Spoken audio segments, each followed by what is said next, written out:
बिस्मिल्लाहिर्रहमानिर्रहीम। अस्सलाम वालेकुम नाजरीन, आप देख रहे हैं program live with Asif Malik. नाचीज खाकसार आपकी खिदमत में आज फिर हाजिर। नाजरीन, एक बहुत बड़ी खबर जो आज जिस पे मेरे ख्याल में आप देख भी रहे होंगे, तबसरे हो रहे हैं, बातें हो रही हैं, तो आज आपने भी सोचा कि इस पर बिल्कुल बात करनी चाहिए। इतनी बड़ी खबर जो कल रिलीज हुई कल रात, और वो इतनी बड़ी खबर जो थी वो बाद में खैर फेक साबित हुई, लेकिन उससे पहले क्या कुछ सूरत हाल थी। मिठाइयाँ बांटी गई। शायद खाकान अब्बासी साहब की गुफ्तगू आपने सुनी होगी, एहसान इकबाल की सुनी होगी, मरियम साहिबा, हर कोई इतना खुश कि शहबाज शरीफ साहब को क्लीन चिट मिल गई है, और वो भी यूके की तरफ से, उनकी क्राइम एजेंसी की तरफ से क्लीन चिट मिल गई है। और जो असल खबर थी, पहले मैं जरा वो आपको बता दूं जी। बरतानिया की जो वेस्ट मिनिस्टर अदालत के जज थे जनाब निकोलस रेमर साहब, उन्होंने जो है वो क्लीन चिट दे दी है शहबाज शरीफ साहब के खिलाफ। जो मनी लॉन्ड्रिंग के केसेस चल रहे हैं उसके ऊपर शहबाज शरीफ साहब बिल्कुल बरी हो गए। शहबाज शरीफ साहब भी और सुलेमान शरीफ साहब भी। अच्छा, अब ये पूरी एक कहानी है, उसके पीछे बैकग्राउंड पे मेरे ख्याल में इतनी बैकग्राउंड की डिटेल में मैं नहीं जाना चाहूंगा, लेकिन वो कनेक्टेड है कुछ पीटीआई के हवाले से भी, कुछ हुकूमत के हवाले से भी। तो उस पर जब मुअज़्ज़िज़ गेस्ट हमें ज्वाइन करेंगे अभी कुछ देर बाद, उस पे उनसे मैं गुफ्तगू करना चाहूंगा। बाद में ये पता चलता है कि वो जो एक एक्चुअल फैक्ट थे, उस फैक्ट को तोड़ मड़ोड़ के सिर्फ अपनी पसंद की खबर निकाल के एक चैनल के तवज्जुह से उस खबर को लॉन्च किया गया। अब वो चैनल ने किया या इन्होंने करवाया, ये तो आज तक ना पता चल सका ना पता चल सकेगा। But in the end what happened is it happened to be a fake news, और मे बी आप अब ये कह लें कि एक एडिटेड न्यूज थी, उसके फैक्ट छुपाए गए थे, और वो आपने टीवी स्क्रीन पे कल सब तक देखा। बहुत सारी लीडर्स पे बात कर रहे हैं, बहुत सारी बातें की जा रही हैं। अब पीएमएलएन खुद को डिफेंड भी कर रही है, हो सकता है किसी हद तक वो भी दुरुस्त हों, लेकिन पीटीआई भी उनके अगेंस्ट जा चुकी है। और साथ ही साथ फिर फवाद चौधरी साहब ने आज प्रेस कॉन्फ्रेंस की, बात कर रहे थे मीडिया से, और उन्होंने ये कहा कि ये 6 माह के अंदर, अभी 6 माह के अंदर ये जो मिठाइयाँ खाई जा रही हैं, इनको 25 साल की जेल हो सकती है। शहबाज शरीफ साहब का नाम लेकर कहा कि 25 साल तक की जेल मुतवक्के है, जो कि हो सकती है। अब ये उन्होंने किस तनाजुर में कहा, साथ ही पाकिस्तान पीपल्स पार्टी के हवाले से, बल्कि अपोजिशन के हवाले से भी इमरान खान साहब ने भी, आपको पता कल कुछ कहा था कि हम साथ मिलकर काम करने को तैयार हैं। इन्होंने भी कहा जी कि इलेक्शंस के हवाले से साथ मिलकर काम करने को तैयार हैं। तो इसको भी आज कोशिश करेंगे प्रोग्राम में साथ साथ गुफ्तगू करें। प्रोग्राम के आगाज में सबसे पहले मैं बढ़ूंगा, जो हमारे मुअज़्ज़िज़ गेस्ट हैं आज, बहुत बड़ा नाम, पाकिस्तान यकीनी तौर पर इस वक्त बहुत इंपॉर्टेंट हैसियत रखते हैं सियासत में, और उनके भी कुछ बयानात आए इस हवाले से। मैं बात कर रहा हूँ जी मिर्ज़ा शहजाद साहब की, शहजाद अकबर साहब की, और उनको सबसे पहले मैं अस्सलाम वालेकुम कहूँ। Welcome on the show sir. Right sir. अच्छा जी, मुझे कनेक्ट हो चुके हैं। Okay right sir. सबसे पहले मैं जो आज का मेरा पहला सवाल है वो ये कि डॉक्यूमेंट के हवाले से मैं जानना चाहूंगा। शहजाद साहब, आप मामूनी खसूसी भी हैं, एक बहुत इंपॉर्टेंट रोल प्ले कर रहे हैं।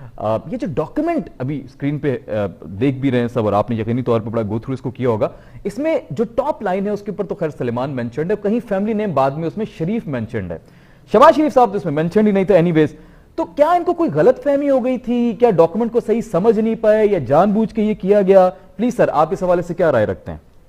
देखिए, बात यह है कि कल एक ही रिपोर्टर ने, एक ही चैनल ने ये सारी खबर की, और खबर ये की कि शहबाज शरीफ और उनका खानदान बरी हो गया मनी लॉन्ड्रिंग के मुकदमे में लंदन से। Right sir. किसी ने ये सवाल नहीं किया कि भाई कौन सा मनी लॉन्ड्रिंग का मुकदमा इन पे लंदन चल रहा था, कब चल रहा था, किसी को पता ही नहीं था। लेकिन सब ने कहा ओहो ये तो बहुत बड़ी बात होगी। बात ये है कि जो सबसे इम्पोर्टेंट डॉक्यूमेंट था ऑर्डर मैजिस्ट्रेट कोर्ट का, जो 10 सितंबर का आया हुआ है, वो ना उस रिपोर्ट में दिखाया गया, ना उस चैनल ने दिखाया। उस रिपोर्टर के पास तो ये होना चाहिए था। बिल्कुल सही। असल चीज तो वो ऑर्डर है कोर्ट का। कोर्ट का ऑर्डर जो है वो साफ कहता है कि सलमान शहबाज के 2 अकाउंट्स जो मुंजमद किए गए थे, वो बाहमी रजामंदी से उनको गैर मुंजमद किया जा रहा है, और उनका फंड रिलीज किया जा रहा है। ये टोटल वो ऑर्डर है। अब इसके ऊपर के जी ये आजाद हो गए, इनको बेगुनाह करार देगी। और सबसे बड़ी बात है कि शहबाज शरीफ का तो कहीं नामो निशान ही नहीं था इस पूरे ऑर्डर के अंदर। तो शहबाज शरीफ को कैसे बरतानिया की अदालत ने बरी कर दिया? और जो सबसे इम्पोर्टेंट सवाल है कि 10 सितंबर का ये ऑर्डर है, ये जो स्टोरी कल ब्रेक हुई है, ये कल क्यों की गई है? बहुत अच्छा होता कि जो सलमान शहबाज हैं या इवन शहबाज शरीफ जो कि उनका बेटा है, वो सहाफियों को बुला लेते, उनके साथ ऑर्डर शेयर करते और कहते देखें जी ये हम बिल्कुल क्लीन हो गए। ऐसा तो नहीं हुआ। ये तो बड़ी एक अजीब व गरीब तरीके से एक नैरेटिव बिल्ड करने की कोशिश की गई है, पूरी इंजीनियरिंग करने की कोशिश की गई है, एक एंगलिंग करने की कोशिश की गई है। और वो तमाम जो इस वक्त मुल्क के मौजूदा सियासी सूरत हाल, स्पेशली मुस्लिम लीग नून की जो अपनी सियासी सूरत हाल है, जो उनके अपने अंदर के बहुत सारे मसाइल हैं, जो सारी खबरें चल रही थी, उन चीज से एक तवज्जो हटाने की मैं समझता हूँ कोशिश थी, जो कि आज एक्सपोज होगी जब बरतानिया की अदालत का मजिस्ट्रेट कोर्ट का ऑर्डर आ गया है। वो हर बंदे के सामने ऑर्डर मौजूद है। Right sir. अच्छा सर, ये शाहिद खाकान अब्बासी साहब के हवाले से बात करूंगा, एहसन इकबाल साहब के हवाले से भी हमने उनको देखा, गुफ्तगू करते बड़े खुश नजर आ रहे थे। और जबकि मैं इस बात पे हैरान हूं, बल्कि शायद पूरी कौम इस बात पे हैरान है कि पूरे डॉक्यूमेंट के अंदर शहबाज शरीफ साहब का तो जिक्र ही नहीं है, उनका नाम तो उसके अंदर पूरा मेंशन ही नहीं था, वो तो सिर्फ सलमान मेंशन था। अच्छा, दूसरा उन्होंने जो एलिगेशन लगाई, आपने भी अपनी गुफ्तगू में जिक्र किया कि 11 दिसंबर को लेटर लिखा गया था, लेकिन हमारे हिसाब से गालिबन वो लेटर शायद आपको लिखा गया था। इस हवाले से क्या कहेंगे सर? जी बिल्कुल, देखिए जो पहली बात तो ये है कि जो लेटर वो दिखा रहे हैं वो 10 या 11 दिसंबर का है, और उससे पहले 7 दिसंबर को एक हमसे सवाल किया बरतानिया की नेशनल क्राइम एजेंसी ने, जिसमें उन्होंने लिखा कि हम इनके एसेट्स के कुछ हमारी सस्पेशन है उसको फ्रीज करने जा रहे हैं। तो इनसे मुतल्लिका क्या पाकिस्तान में कोई मुकदमात हैं, और उसमें सिर्फ शहबाज शरीफ और इनके खानदान का जिक्र नहीं था, कुछ और भी बड़े शरीफ खानदानों का जिक्र था। वो सारी इंफॉर्मेशन हमने उनसे शेयर की कि एग्जिस्टिंग केसेस। अच्छा, मजे की बात है कि हमने उनको कोई ऐसी कुछ छुपी बात नहीं बताई। हमने उस लेटर के अंदर यही बताया कि जी इनके खिलाफ फलां अदालत में फलां केस है, फलां अदालत में फलां केस है, फलां महकमे के पास फलां तफ्तीश चल रही है, उसका स्टेटस ये है। ये इंफॉर्मेशन हमने शेयर की। उसके बाद जो एनसीए ने अपना फैसला किया और उनके एसेट्स फ्रीज किए, मजिस्ट्रेट कोर्ट में गए। जाहिर बात है, जिस तरह यहाँ पे भी चेयरमैन नैब का इख्तियार है कि वो कोई भी किसी के एसेट्स फ्रीज कर सकते हैं और फिर उसको तस्दीक करवाने के लिए अदालत के पास जाते हैं। तो इसी तरह से पहले एनसीए ने इनके एसेट्स फ्रीज किए और उसकी तस्दीक के लिए अदालत गए। लेकिन सबसे हैरानकुन बात यह है कि यार शाहिद खाकान अब्बासी, एहसन इकबाल, अता तारर, बड़े लोग कल भी इन्होंने किया, और मैं हैरान हो रहा था। मैं तो अक्सर शहबाज शरीफ साहब को चाचू भी कहता हूँ, तो इन्होंने सबने मिलके, मेरा ये जाती ख्याल है कि चाचू को मामू बना दिया। चाचू को मामू बना दिया। अच्छा, अब जरा थोड़ी बात कर लेते हैं इसकी सदाकत के हवाले से। मुझे पहले तो ये बताइएगा कि क्या कौम को, बिकॉज पूरी कौम की यहाँ बात हो रही है, पूरी कौम को इस तरह से गुमराह करना ठीक है? इस बारे में क्या राय रखेंगे? प्लस डॉक्यूमेंट दिखाया था कि नहीं? पूरा डॉक्यूमेंट वो मंजर आम पे आया ही नहीं सर। देखिए, इस परसेप्शन को बिल्ड कौन कर रहा है? जिन लोगों के ऊपर नैब के मुकदमात हैं, जिस किसी के ऊपर नैब का मुकदमा है, वो कहते हैं जी कि हुकूमत गैर जानिबदाराना इंतजाम नहीं कर रही। हुकूमत ने, या देखिए इस हुकूमत ने 3 सालों में क्या हमने कोई नया इदारा बनाया, कोई नया कानून बनाया इक़्तिसाद का? इन्हीं के दौर के बने हुए कवानीन और इदारे जो हैं, और ज्यादातर केसेस इन्हीं के दौर में शुरू हुए। इवन देखिए, एक केस है जो शहबाज शरीफ के ऊपर टीटी का केस है, और उसके जो फैक्ट्स होते हैं वो सब अवाम के सामने है। वो केस पिछले 2 सालों में शुरू हुआ है। बाकी सारे केसेस तो 4 साल 3 साल पहले से इनके दौरे हुकूमत में शुरू हुए। तो अब ये कैसे कह सकते हैं कि हम गैर जानिबदाराना इंतजाम कर रहे हैं? नैब तो अपना इंडिपेंडेंटली काम करता है। नैब तो हुकूमत के वज़रा के ऊपर भी केसेस करता है, उनके ऊपर रेफरेंस भी फाइल करता है, इंक्वायरीज भी इनिशिएट करता है। तो इससे ज्यादा उनको क्या? मुझे बताइए कि शहबाज शरीफ के, आप देखिए इनके दौर के अपने बात कर लें, राना मशहूद साहब की वीडियोस चली, ब्रीफ केस दे रहे हैं, पैसे दिए जा रहे हैं, बड़े बड़े स्कैंडल्स आए। कभी किसी वजीर को बुलाया भी गया? हमारे दौर में तो नैब जब जाता है किसी, और हमारे बहुत सारे लोगों को इससे शिकायत भी है, बड़ा गिला भी है जी कितना बुरा ट्रीट करते हैं, हमें बुला लेते हैं। लेकिन वज़ीर-ए-आज़म साहब का एक बड़ा सिंपल सा बात और विजन है कि देखिए, आपको अपने आप को एहतसाब के लिए पेश करना चाहिए। अगर आपसे कोई सवाल करता है, आप उसको जवाब देना चाहिए, क्योंकि जितना आपका बड़ा होता है उतनी आपके ऊपर जिम्मेदारी। Right sir. अच्छा सर, अभी मुझे ये बताएं कि एक और जो एलिमेंट हमने देखा वो ये था कि आज फवाद चौधरी साहब ने जो है वो एक प्रेस कॉन्फ्रेंस की, उसके अंदर उन्होंने कहा कि 6 महीनों के अंदर, अगले 6 महीने के अंदर 25 साल की सजा हो सकती है शहबाज शरीफ साहब को। इस हवाले से सर आप क्या राय रखते हैं? देखें, जो ये मुझे नहीं मालूम क्योंकि मैं तो कोविड की वजह से क्वारंटाइन में हूँ, आज कैबिनेट भी अटेंड नहीं की। फवाद चौधरी साहब ने कहा है जी, वो उन्होंने अपनी राय दी है क्योंकि जिन मुकदमात में ये चार्ज हैं उसमें सजा की तो मैक्सिमम नौयत इतनी ही होती है। Right right. अच्छा सर, ये एक मैं अब बड़ा इंपॉर्टेंट आपसे सवाल है कि आपने जो ट्रीटी केस था, ट्रीटी केस को आपने बड़े गौर से देखा, आप खुद बड़ा उसको जो है कर रहे थे और उसको फॉलो भी कर रहे थे आप। ये ट्रीटी केस के हवाले से आप क्या राय रखते हैं, प्लीज उस पर थोड़ी सी गुफ्तगू कीजिएगा। जी देखिए, मेरा तो बड़ा इसके ऊपर मौक़िफ़ वाज़ेह है कि जो टीटी वाला केस है वो सारा डॉक्यूमेंट्री एविडेंस का केस है। उसमें गवाहों ने सिर्फ आगे डॉक्यूमेंट्स पेश करने हैं, वो डॉक्यूमेंट्स खुद बोलते हैं कि किसने क्या गुनाह किया है। Right sir. अब उसमें ताखीरी हरबे बहुत सारे इस्तेमाल किए जा रहे हैं। कुछ ऐसा भी हुआ कि नैब की लाहौर की कोर्ट्स की वजह से कुछ 4 माह का ताखीर आ गई, जजेस का ट्रांसफर हो गया, फिर उसके बाद कोर्ट्स की शिफ्टिंग आ गई क्योंकि प्रोविंशियल कोर्ट्स ने कहा कि आप कोर्ट्स खाली कर दें, तो उसकी वजह से कुछ ताखीर हुई। और इस तरह के कॉम्प्लेक्स नौयत के केसेस थोड़ा टाइम लेते हैं अदालत के अंदर कंप्लीट होने के लिए, लेकिन अब वो राइट ट्रैक पर, और इंशाल्लाह अगर मुझसे आप एक कानूनी माहिर के तौर पर राय मांगेंगे तो बिल्कुल उसके अंदर कन्विक्शन हो सकती है। और वो बड़े मजबूत केसेस हैं। आप उन केसेस के ऊपर सुप्रीम कोर्ट तक ये लोग गए हैं और इन्होंने अपने केसेस के मेरिट्स के ऊपर बात करने की भी कोशिश। Right sir. अच्छा सर, बड़ा इंपॉर्टेंट सवाल है पीटीआई के हवाले से, मेरे ख्याल में you the right person to ask this question. जितने भी जिम्मेदारान हैं, एक जो है उसके ऊपर मुद्दा है जिसके ऊपर आवाम बहुत कंसर्न रखती है।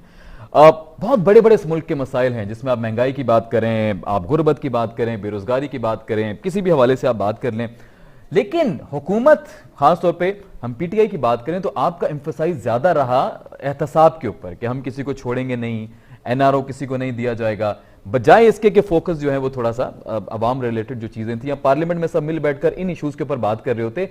पीटीआई का ज्यादातर जो शिफ्ट था वो इस हवाले से रहा। तो सर, इस हवाले से क्या राय रखते हैं?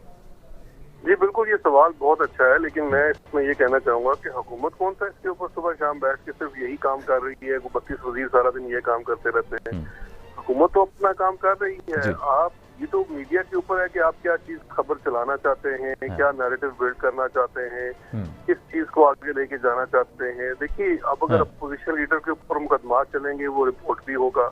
अब हर पेशी के बाद अगर अपोजिशन लीडर के साथ के हवारी जो हैं, वो जो उनके तर्जुमान हैं, वो बाहर आके जब कौम को गुमराह करेंगे, कल उन्होंने कौम को गुमराह किया तो फिर हुकूमती नुमाइंदों के ऊपर ये फर्ज है कि वो कौम को असल हकाइक बताएं।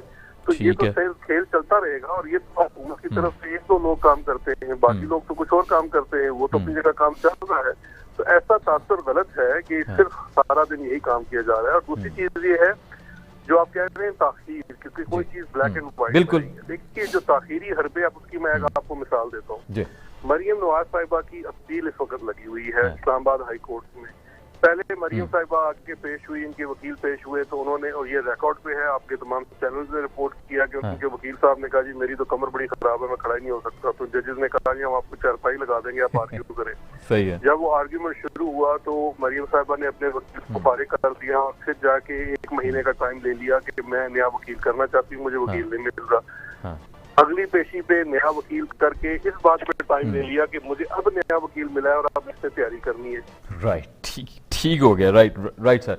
सर बहुत शुक्रिया, थैंक यू सो मच, आपने वक्त दिया और बड़ी जो है आपने खूबसूरती से तमाम सवालों को समझा भी, जवाब भी दिया, और यकीनी तौर पे आवाम भी इससे काफ़ी मुस्तफ़ीद हुए होंगे, बिकॉज कुछ ऐसे सवाल हैं जिसके ऊपर हर कोई डाउट रखता है। एवरीवन वांट्स टू नो कि एक्चुअली चल क्या रहा है। खासतौर पे पीटीआई के हवाले से जो मैंने लास्ट सवाल किया, ये बहुत इंपॉर्टेंट है, बिकॉज पीटीआई और इमरान खान साहब का एक नैरेटिव है कि किसी का एनआरओ नहीं दिया जाएगा, किसी को मैं बख्शूंगा नहीं, सब जेल जाएंगे, कौम का पैसा इनसे वापस लिया जाएगा, जितना पैसा वो लूटा जाएगा।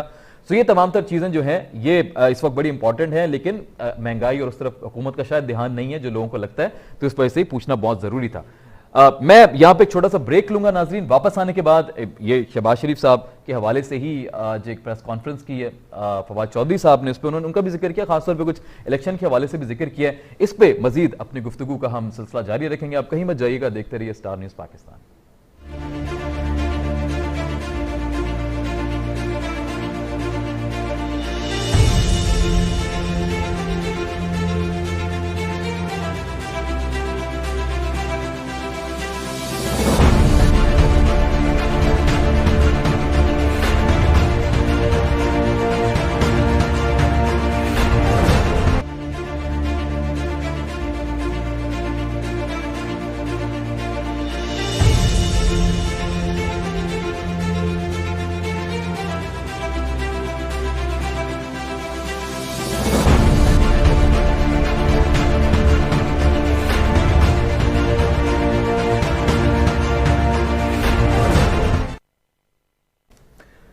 जी नाज़रीन, वेलकम बैक। लौट के वापस आ चुके और बात कर रहे थे कुछ शहबाज शरीफ साहब के हवाले से कि पता नहीं कैसे उनको यूके वालों को इतना रहम आ गया, तरस आ गया, उन्होंने उनका नाम जो है वो क्लीन चिट दे दिया उनको।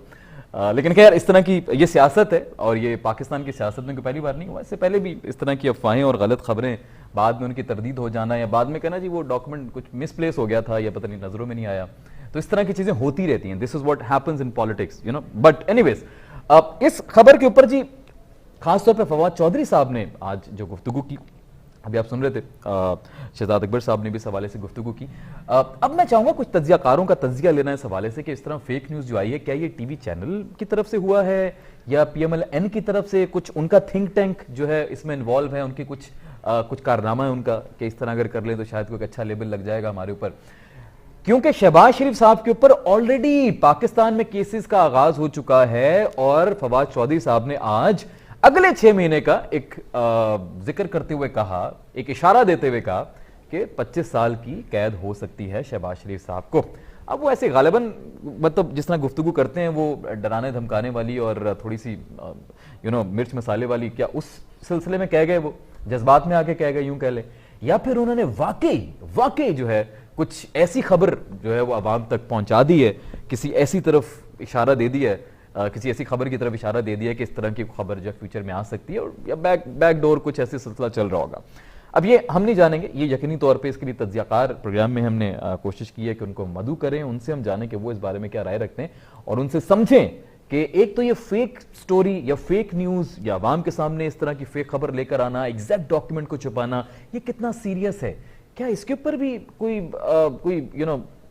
लॉ होना चाहिए कि आप फेक स्टोरी ना, अगर फॉर एग्जांपल अगर किसी और मुल्क में आपके साथ कुछ हुआ भी है या कोई इस तरह का कहीं से कोई खबर आती भी है, कुछ सिलसिला होता भी है, तो आपने एग्जैक्ट खबर जो है वो आवाम तक पहुंचानी है। फिर ये खबर शाया जो हुई है ये एक चैनल की तरफ से हुई है, ये पीएमएलएन के अपने अकाउंट से या अपनी कहीं किसी ओहदेदार ने इसको नहीं बताया, ये पहले मीडिया पे खबर आती है, उस खबर के बाद फिर ये अचानक जी सिलसिला मिठाइयों तक पहुंच जाता है और मिठाइयों के बाद जी अब शायद वो खाली डब्बे, खैर अब तो खत्म कर दी होगी मिठाइयाँ, लेकिन उसके बाद पता चला जी कि मिठाइयाँ नहीं खानी थी। तो अब ये पूरी कहानी है, पूरा सिलसिला है। तो मुझे बताइएगा, जैसे मुझे मौजूद मेहमान ज्वाइन करें तो मैं उनकी तरफ बिल्कुल बढ़ूंगा और उनसे इस हवाले से मैं राय लेना चाहूंगा कि वो इस हवाले से क्या राय रखते हैं। दूसरा एक जो दूसरा इसी मौजू के अंदर जो दूसरा एक सिलसिला जो नुक्ता है जो मुझे उठाना है, वो फवाद चौधरी साहब ने फिर से जिक्र किया है ऑपोजिशन के साथ मिल बैठकर काम करने का। कल इमरान खान साहब ने जब केसीआर रेलवे के हवाले से वो आए थे, इस पर हमने प्रोग्राम में जिक्र भी किया था एक सेगमेंट में कल, कि उन्होंने एक इशारा दिया पाकिस्तान पीपल्स पार्टी को, खासतौर पर उसी जमात को इशारा दिया साथ मिलकर बैठने का, साथ काम करने का, जिनको वो पता नहीं क्या क्या कह चुके हैं माजी में। उनको तो लगता था ये तो होने नहीं चाहिए, पीपल्स पार्टी तो सियासत में नहीं होनी चाहिए, ऐसी जमात है, ये जुल्म कर दिया उन्होंने, उन्हीं के साथ मिलकर काम करने को तरजीह दी। आज वही कुछ सिलसिला, वही कुछ अल्फाज, वही अंदाज कुछ आज फवाद चौधरी साहब का भी था। उन्होंने भी कहा कि शायद थोड़ा सा हमें इसको देखना चाहिए और हम तैयार हैं, और कुछ उन्होंने बात की वोटिंग के हवाले से। इलेक्ट्रॉनिक ऑफ कोर्स वोटिंग इस वक्त मेन कंसर्न है पीटीआई का, क्योंकि मेरे ख्याल में गुर्बत और बाकी चीजें खत्म हो गए हैं सारे मसले, अब ये वोटिंग बड़ा एक बहुत सीरियस इशू है। लेकिन खैर ऑन अ पॉजिटिव नोट ठीक है, आवाम के लिए अच्छी बात है, अच्छे लोग आएंगे तो शायद मसले भी हल हो जाएं। तो अगर वह चाह रहे हैं कि अच्छा एक सिलसिला आ जाए, एक ऐसा निज़ाम आ जाए पाकिस्तान में जिससे एग्जैक्ट एक्चुअल वोटिंग हो सके और जो असल हकदार हैं इन कुर्सियों के वो सामने आ जाएं, वो नॉमिनेट हो जाएं, तो मेरे ख्याल में इसमें कोई बुरी बात नहीं है। तो उन्होंने कहा जी कि ऑपोजिशन के साथ हम बैठना चाहते हैं, ऑपोजिशन हमारे साथ बैठे, हमें कोई हर्ज नहीं है और इसके ऊपर मसला जो है वो हल होना चाहिए, इसके ऊपर जो मसला है इस मसले पे बात होनी चाहिए।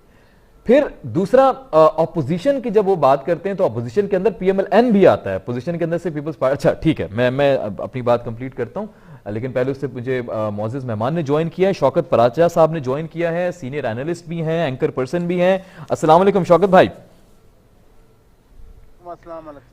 शौकत भाई बहुत शुक्रिया आपने ज्वाइन किया। प्लीज मुझे बताइएगा कि ये जो सिलसिला हुआ शहबाज शरीफ साहब का पूरा एक यकीनी तौर पे आप बेहतर आगाही रखते हैं मुझसे, उस हवाले से बताइएगा कि ये जो खबर आई पूरी जो एक चैनल ने रिलीज की कि शहबाज शरीफ साहब को बरी कर दिया गया है, जो क्राइम एजेंसी है यूके में उसकी तरफ से क्लीन चिट मिल गई है, ये हो गया है वो हो गया है, बाद में पता चला कि उस डॉक्यूमेंट में शहबाज शरीफ का नाम ही नहीं था, उसमें सिर्फ सलमान शरीफ का नाम था। तो एक तो इस पर जरा बात कीजिएगा। फिर दूसरा, इस तरह की खबरें आना हमारी सियासत में, फेक न्यूज आना, बाद में पता चलना कि वो फेक थी या हकायक छुपाए गए, ये कितना सही या कितना गलत है सर? देखिए, नेशनल क्राइम एजेंसी एनसीए बरतानिया का एक इदारा है, इन्वेस्टिगेटिव इदारा है, काइंड ऑफ एफआईए जैसे हमारा है। अच्छा। वहां पे ये इन्वेस्टिगेशन हो रही थी कि इनके जो फंड्स हैं वो मनी लॉन्ड्रिंग हुई है या नहीं हुई। अब 20 महीने के बाद एनसीए ने रिपोर्ट जमा कराई है वहां की एक कोर्ट को, और वो कोर्ट भी ऐसे नहीं सिस्टम जैसे हमारा सिस्टम है, वो डिफरेंट सिस्टम है। वहां उन्होंने ये क्लीन चिट दी है अपने एक डिपार्टमेंट को, जिसे हम कोर्ट कह सकते हैं, कि इन में कोई ड्रिंक इन्वॉल्व नहीं। This is the whole story. इसमें वो बरी तो हो कि जब आप इम्प्लीकेट हुए हो, आपके खिलाफ केस चला हुआ हो, जब आपको किसी ने अरेस्ट किया हो या आपके खिलाफ एफआईआर काटी गई हो, ये ऐसी बात नहीं थी। तो उसकी इंटरप्रिटेशन अब जाहिर है वो नून लीग अपने हवाले से कर रही है। गवर्नमेंट को अभी समझ नहीं आ रही है, हमारी गवर्नमेंट को, कि ये हुआ क्या है। वरना जैसे आज फवाद चौधरी साहब कह रहे थे कि 6 महीने अगर मसलसल केस लग जाए तो फिर वो उनको 25 साल की सजा हो जाएगी। कोई इशारा तो नहीं दे रहे थे? मेरा अगला सवाल यही है आपसे। अच्छा हो आपने जिक्र भी कर दिया, कोई इशारा दे रहे थे या ऐसे ही वो जिस तरह उनका एक अंदाज है गुफ्तगू करने का, डराने का, थोड़ा सा कुछ कह जाते हैं, या वाकई आपको लग रहा है कोई इशारा दे दिया उन्होंने पीएमएलएन को कैसा होने वाला है? क्या लग रहा है आपको? जब ये कराची गए थे अभी 2 हफ्ते पहले, तो उस दिन भी उन्होंने, आपको याद है, यही बात की थी, क्योंकि शहबाज शरीफ ने एक बयान दिया था जिस पर फवाद चौधरी साहब कहने लगे कि ये सियासत क्या करेंगे, ये तो जेल जाने वाले हैं। पहले भी दे चुके हैं। अब कितनी बार वो जेल जाएंगे? एक दफा गए, वो साफ पानी पे बुलाया और दूसरे केस में बंद कर दिया। फिर वो ये कहते रहे कि जी पक्का हमारे पास केस है। मुसीबत ये है कि पक्का केस अगर है तो फिर बेल कैसे हो जाती है? यानी आपके पास एविडेंस है नहीं पहले सॉलिड। फिर वो यही तो कहते हैं कि केस सही होना चाहिए। अगर सही दयानतदारी से केस चला, आज भी उन्होंने यही कहा कि अगर सही केस चला तो फिर तो 25 साल की कैद होगी। पता नहीं उनको किसको नहीं, तो किसको कह रहे हैं? किसको? अदालतों को कह रहे होंगे, किसको? मुझे क्या पता किसको? ये तो आप बताएं किसको कह रहे होंगे। आपको क्या लग रहा है? नहीं, मैं आपको क्वेश्चन नहीं कर रहा कि आपसे मैं पूछ रहा हूँ, यानी वो बताएं। आप पूछ रहे हैं कि किसको कह रहे हैं? मेरे ख्याल में अदालतों को कह रहे हैं। आपको क्या लगता है? ऑब्वियसली क्योंकि जब भी उनकी बेल होती है ना, तो वो इधर से बयान आ जाता है जी कि हमारा निजाम इंसाफ ऐसा है कि गरीबों के लिए और मेयार होता है जमानत का, जेल में बंद करने को, और अमीरों के लिए ये सिर्फ दबे लफ्जों में नहीं बात करते, खुल के ये बात किया करते हैं। मैं हुकूमत की बात कर रहा हूँ। तो अब भी जो कह रहे हैं ना, केस टू केस, मैंने या आपने तो नहीं करनी हेयरिंग। ये case day to day hearing का फैसला भी अदालत करती है। डे टू डे हेयरिंग करनी है या पिटीशन को किस दिन तक एडजर्न करना है, कब अगली डेट लगानी है, ये भी कोर्ट का प्रेरोगेटिव होता है। आपका या मेरा प्रेरोगेटिव नहीं होता। तो ऑब्वियसली जब मैं कह रहा हूँ कि ये एड्रेस इस तरह की बातें करके अदालती निजाम को किया जाता है, कोर्ट्स को किया जाता है, और जो हमारा एक जुडिशियल सिस्टम है, डिले है, उसमें नहीं है। मैं उसमें नहीं जाना चाह रहा। ये हुकूमत जो है, लेकिन मैं ये कहना चाह रहा हूँ कि बार बार तो बंद किया आपने नैब ने अगर केस बनाया, एफआईए ने बनाया, तो उसमें ऐसे लूप होल या लेकुनास क्यों थे जिसकी वजह से उनको बेल मिल जाती है? अच्छा, ये सारा मसला है। ये एक और जो आज मैं फवाद चौधरी साहब का ही तस्करा कर रहा हूं यहाँ पे, एक और उन्होंने बात की कि हम अपोजिशन के साथ बैठने को तैयार हैं। यही अगर इमरान खान साहब की कल बात करें तो उन्होंने कहा पीपल्स पार्टी के साथ मिलकर प्रोजेक्ट्स करने को तैयार हैं, साथ बैठने को तैयार हैं। ये अचानक से एक तब्दीली आई है कुछ बयानिए में, कुछ अंदाज में, ये क्या वजह लग रही है आपको? और क्या वाकई अपोजिशन के साथ बैठना चाहती है पीटीआई? नहीं, ये अपोजिशन के साथ क्या बैठेंगे? सबसे पहले अगर अपोजिशन के साथ बैठने हैं तो ये इलेक्ट्रॉनिक वोटिंग मशीन की बजाय नैब कवानीन पर उनके साथ बैठे ना, उस पे आते नहीं है। और ये वोटिंग इस्लाहात के हवाले से, क्योंकि इन्होंने इस हुकूमत ने अनाउंसमेंट्स कर दी प्री मैच्योर बहुत ज्यादा, और अब आकर वो इम्प्लीमेंट होनी नहीं है। इम्प्लीमेंट कानून साजी के बगैर आप कुछ नहीं कर सकते। ईवीएम पे जब तक कानून साजी नहीं होगी उसकी एक्सेप्टेंस नहीं होगी। वन साइडेड आप कानून साजी कर लें, उसको कोई कबूल नहीं करेगा। एक होता है आपका इनिशिएटिव, प्लस होती है उसकी क्रेडिबिलिटी, और फिर होती है लेजिटिमेसी। आपने इनिशिएटिव ले लिया, लेजिटिमेसी नहीं मिलेगी पार्लियामेंट की। कानून, पार्लियामेंट का नाम ही कानून साजी है। बिल्कुल ऐसा ही है। पार्लियामेंट अगर कानून साजी नहीं करेगी तो फिर आपके उस इनिशिएटिव को लेजिटिमेसी कैसे मिलेगी? लेजिटिमेसी नहीं मिलेगी तो फिर कंट्रोवर्सी रहेगी। अगला इलेक्शन भी अगर ईवीएम से हुकूमत बुलडोज करके निकल जाती है तो दैट मीन अगला इलेक्शन भी फिर वो कंट्रोवर्शियल ही रहेगा। इमरान खान साहब रोजाना हर दूसरे घंटे में कहते हैं कि मैं ऐसा इलेक्शन करवाऊंगा जिस पर कोई उंगली नहीं उठा सकेगा। अब आपने बिला शक व शुबा एक ऐसा इलेक्शन करवाना है तो जो मैकेनिज्म ऑफ दैट इलेक्शन है वो आप ईवीएम लेके आ रहे हैं, ईवीएम की कैपेबिलिटी नहीं है। तो ये जो मिल के बैठने वाली बात करने वाली ये महज बातें, 8 दिन हो गए इस्लामाबाद में हम बैठे हैं, फोरम पूरा नहीं होता, आपके अपने एमएनए नहीं आते, आप कानून साजी कैसे करेंगे? इसलिए जो प्रॉब्लम्स हैं, हर्डल्स हैं, पहले उनको एड्रेस करें अपने लोगों के साथ भी, अपोजिशन के साथ भी, फिर आकर आप अपनी ख्वाहिश का इजहार करें कि हम क्या करना चाह रहे हैं। अच्छा, मुझे एक चीज बड़ा इंपॉर्टेंट है, ये पहले भी मैंने आपसे पूछा था, उसको जरा डिटेल में ये बताएं कि ये जो फेक न्यूज एक है जिसके ऊपर बड़ा, एक तो हुकूमत को बड़ा एतराज है कि मीडिया फेक न्यूज देता है, अचानक ये जो आज खबर आई है शहबाज शरीफ वाली कल, ये भी कहीं उससे कनेक्टेड नजर आ रही है। जिस तरह ये खबर लाई गई, ये भी एक चैनल की तरफ से, बड़े रेनाउंड चैनल, पाकिस्तान के मोतबर चैनल की तरफ से ये खबर शाया की गई सबसे पहले, तो आपको इसमें मीडिया का कितना कसूर लग रहा है? मीडिया हर मामले में मीडिया को कसूरवार ठहराया जाता है, जो भी आता है मीडिया पे। इस बात में आपको लग रहा है ये खबर तो मीडिया की तरफ से आई है ना सर, तो क्या इसकी नहीं देखें सुने बात ये है कि जब आपके यहाँ फासले इतने ज्यादा हो, तकसीम इतनी ज्यादा हो, किसके वो कहते हैं ना कट थ्रोट, हमारी सियासत में हमारी जो अपोजिशन और जो हुकूमत है उसमें तकसीम इतनी ज्यादा है, और फिर यहाँ पर अलाइनमेंट है। मसलन जिस चैनल का आपने जिक्र किया, नाम तो नहीं लिया, लेकिन जाहिर है सबको समझ आ गया आप किन की बात कर रहे हैं। आपको समझ आ गया ना, से अलाइन है, ठीक है, हाँ, वो एक साइड से अलाइन है। अब इस चैनल का एक और कंपटीटर है, वो दूसरी साइड से अलाइन है, ठीक है, और दोनों आज सारा दिन अपना अपना प्रोपेगेंडा करते रहे। वो अपनी अलाइनमेंट के हवाले से बात करता रहा, दूसरा चैनल अपने अलाइनमेंट के हवाले से बात करता रहा।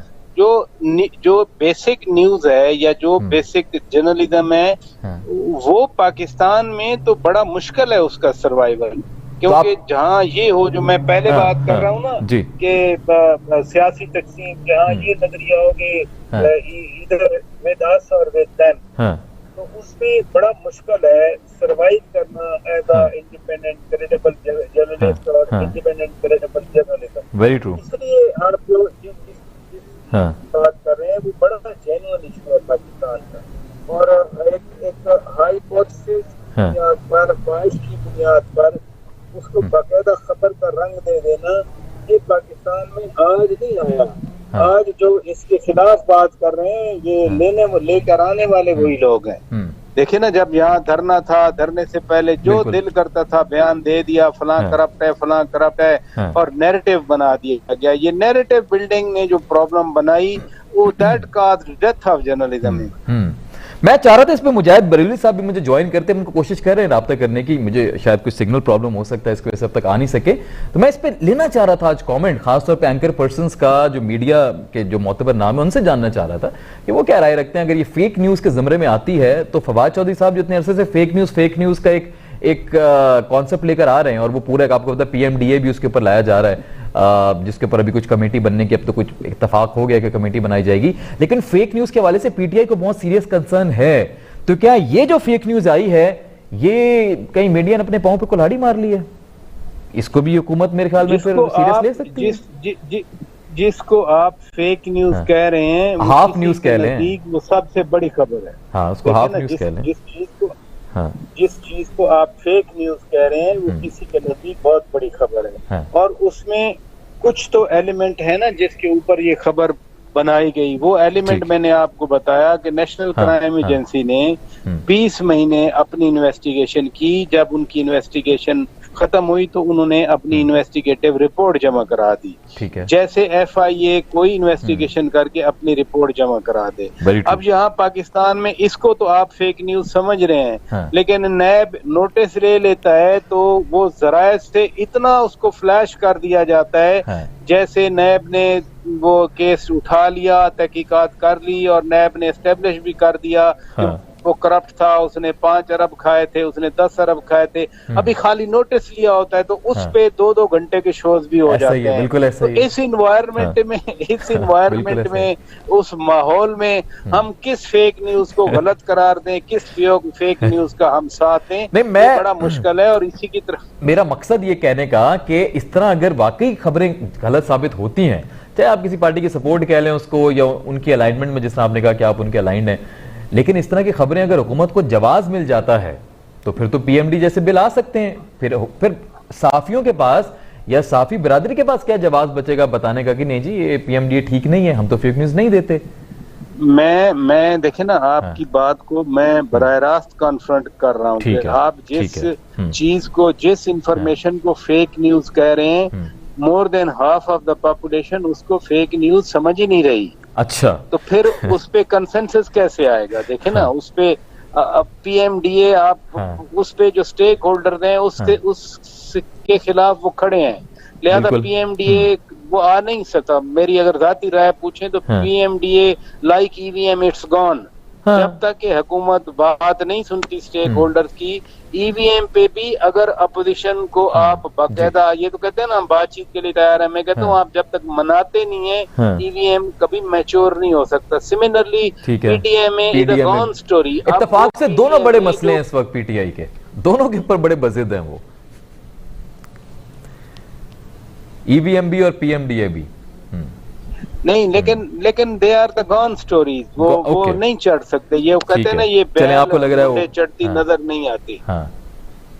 ठीक हो गया, चलें ठीक हो गया। अच्छा, मैं आपके क्लोजिंग कमेंट्स लूंगा सर। मुझे जरा बताइएगा कि ये अब ये जो खासतौर पे एक आपको पता है कि खासतौर पे जो पीटीआई का एक नया हमने एक अंदाज देखा है कल से अपोजिशन के साथ बैठने का, ये सब करने का, आपको लग रहा है कि ये जो बयानिया है, अगर ये वाकई कोई प्लान्ड बयानिया है तो इसकी वजह क्या हो सकती है, या फिर कोई और वजह है जो आपको लग रहा है जिसकी वजह से इमरान खान साहब ने पीपल्स पार्टी को मिलकर चलने को कहा है, आज फवाद चौधरी साहब ने भी सबको मिलकर चलने को कहा है, तो इसकी वजह आपके ख्याल में, मुझे पता है कि आप काफी गहरी नॉलेज रखते हैं इस हवाले से, तो आपको क्या जाती तौर पे क्या वजह लग रही है कि हुकूमत ऐसा क्यों करेगी जब आप इतने खिलाफ हैं, केसेस चलवा रहे हैं सबके, तो इस तरह की बातें क्यों? नहीं, कई बार चमन महका, कई बार बाहर आई, ये बात हमने कई बार सुनी है कि आए मिलके काम करते हैं, मिलके ऐसे सियासी जुमला था, नो बड़ी सीरियस सियासी जुमला, नो बड़ी सीरियस, क्योंकि इनकी जो सर्वाइवल है वो एक दूसरे के साथ लड़ने में है। वो स्पेशली पीटीआई डिलीवर नहीं कर सकी 3 साल में। अगर ये अब उस पुराने बयानिए से भी पीछे हटते हैं तो फिर ये बेचेंगे क्या?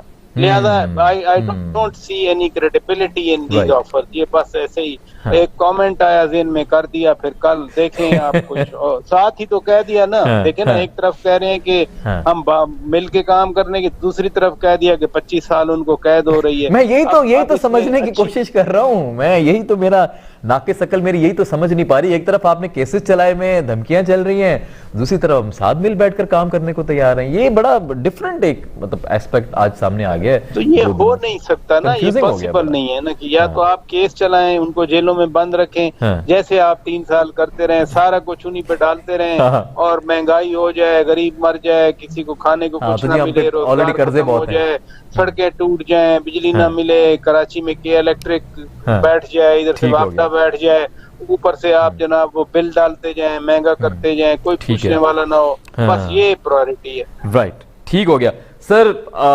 सर आपका बहुत शुक्रिया शौकत परवेज साहब, बड़ा मजा है आपसे गुफ्तगू करके, और यकीनी तौर पे मैं आज मीडिया के खास तौर पे एंकर पर्सन को मदऊ करना चाह रहा था, शायद बरूई साहब बिजी होंगे, ज्वाइन नहीं कर सके या उनका कनेक्टिविटी इशू आ रहा है कुछ।